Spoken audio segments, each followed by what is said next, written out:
Muhammad, kisah hidup Nabi berdasarkan sumber klasik. Martin Links, Abu Bakar Sirajuddin. Bagian 15. Wahyu pertama.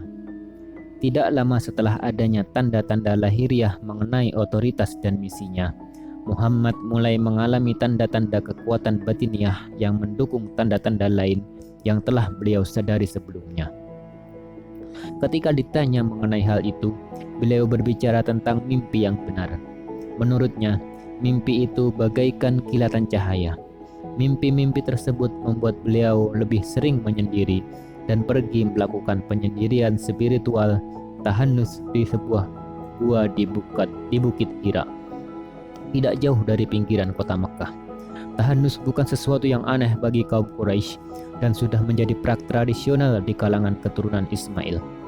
Pada setiap generasi, selalu ada satu atau dua orang yang mengasingkan diri ke tempat yang terisolasi dalam waktu sekian lama agar terbebaskan dari kontaminasi dunia manusia.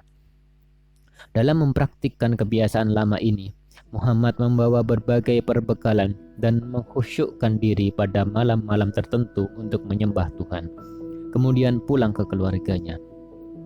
Setelah pulang, terkadang beliau mengambil lebih banyak perbekalan dan kembali lagi ke bukit.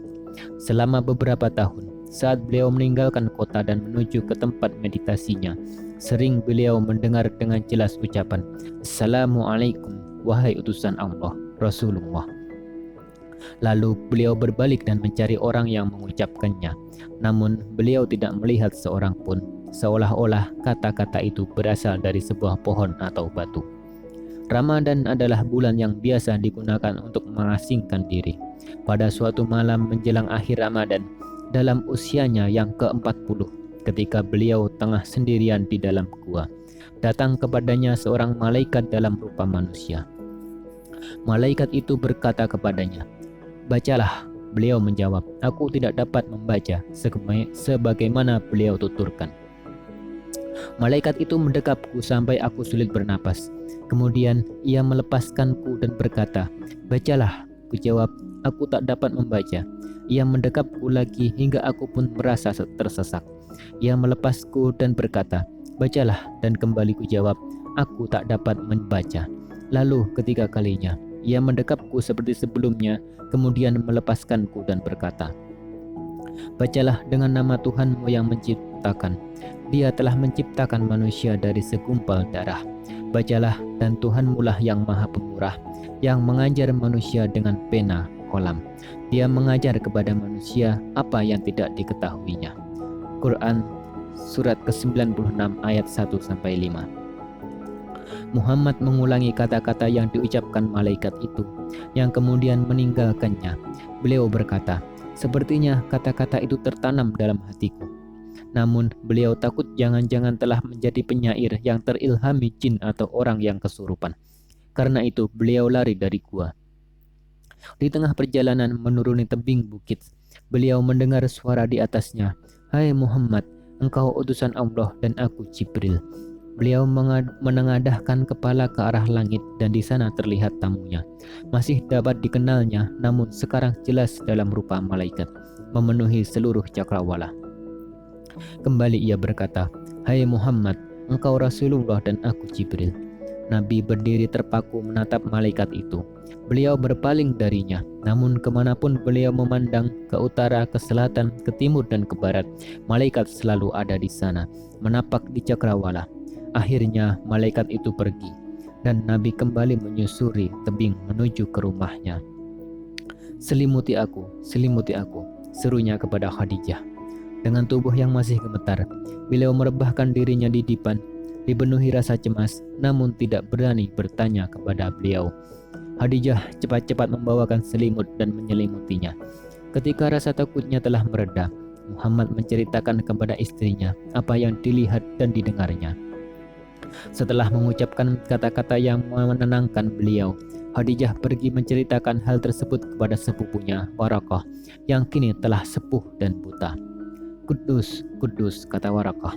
"Demi Tuhan yang menguasai jiwaku, yang mendatangi Muhammad adalah Namus, yang terbesar, yang dulu juga mendatangi Musa. Sungguh Muhammad adalah nabi bagi kaumnya, yakinkanlah dia." Khadijah lalu pulang ke rumah dan segera menyampaikan apa yang dikatakan Warakah itu kepada sang Nabi, yang kini telah siap kembali ke gua dengan pikiran tenang, mungkin untuk memenuhi jumlah hari tahanus yang telah ia tetapkan untuk beribadah kepada Tuhan. Setelah selesai, seperti biasanya, beliau langsung ke Mekah melakukan tawaf.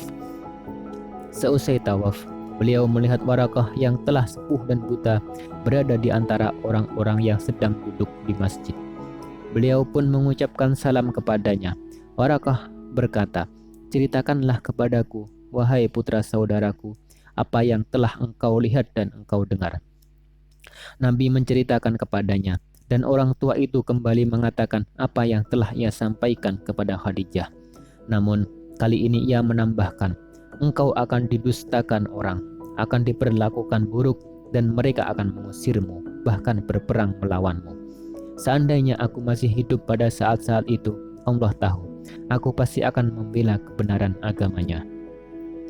Kemudian, Warakah merangkul beliau dan mencium ubun-ubunnya. Setelah itu, Nabi pulang ke rumah. Penegasan dari Khadijah dan Warakah disusul oleh penegasan dari langit dalam bentuk wahyu yang kedua.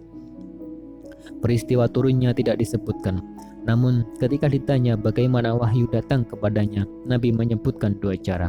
"Terkadang wahyu datang kepadaku seperti bunyi sebuah bel. Cara itulah yang terberat bagiku. Bunyi itu menghilang setelah aku memahaminya. Terkadang malaikat menampakkan diri dalam rupa manusia. Ia berbicara kepadaku, lalu aku mengerti apa yang dikatakannya." Wahyu yang kedua kalinya ini dimulai dengan sebuah huruf tunggal. Ini merupakan contoh awal dari beberapa huruf yang memulai berbagai surah dalam Al-Quran. Huruf itu diikuti dengan sumpah Tuhan. Allah bersumpah demi pena, yang telah disebutkan dalam wahyu pertama sebagai alat utama Tuhan mengajarkan ilmunya kepada manusia. Ketika ditanya tentang pena, Nabi berkata, "Hal pertama yang Allah ciptakan adalah pena. Dia menciptakan lembaran dan berkata kepada pena itu, 'Tulislah.' Pena menjawab, 'Apa yang harus kutulis?' Allah berfirman, 'Tulislah ilmuku tentang penciptaanku hingga tiba hari kebangkitan.' Kemudian pena itu menorehkan apa yang diperintahkan." Sumpah demi pena disusul dengan sumpah yang kedua demi apa yang mereka tulis. Di antara yang mereka malaikat tulis di langit dengan pena dan lembaran adalah bentuk asli Al-Quran. Disebutkan dalam wahyu-wahyu berikutnya sebagai sebuah bacaan mulia, Al-Quran, di atas sebuah kertas yang suci, Lauhul Mahfuz, dan sebagai induk dari kitab. Kedua sumpah itu diikuti dengan penegasan ilahi. "Nun, demi pena dan apa yang mereka tulis, berkat nikmat Tuhanmu, kamu sekali-sekali bukan orang gila, dan sesungguhnya bagi kamu pahala yang besar yang tidak putus-putusnya, dan sesungguhnya kamu benar-benar berbudi pekerti yang agung." Quran Surat ke-68 ayat 1-4. Setelah turunnya pesan-pesan pertama, terdapat masa bungkam. Selama masa bungkam tersebut tidak ada wahyu baru yang turun kepada Nabi. Beliau pun khawatir kalau dirinya telah menyebabkan ketidaksenangan Tuhan. Meskipun demikian, Khadijah senantiasa meyakinkannya bahwa itu tidak mungkin.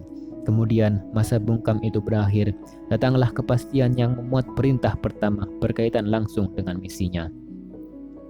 "Demi terangnya waktu pagi, demi malam tatkala sunyi, Tuhanmu tidak meninggalkanmu dan tidak pula membencimu. Sungguhnya akhir itu lebih baik bagimu daripada permulaan. Dan kelak Tuhanmu pasti memberikan karunia-Nya kepadamu, lalu hatimu menjadi puas. Bukankah Dia mendapatimu sebagai seorang yatim, lalu Dia melindungimu? Dia mendapatimu sebagai seorang yang bingung, lalu Dia memberikan petunjuk. Dia mendapatimu sebagai seorang yang kekurangan, lalu Dia memberikan kecukupan. Maka janganlah kamu berlaku sewenang-wenang terhadap anak yatim dan terhadap orang yang minta-minta, maka janganlah kamu menghardiknya. Dan terhadap nikmat Tuhanmu, maka siarkanlah." Quran Surat ke-93 ayat 1-11.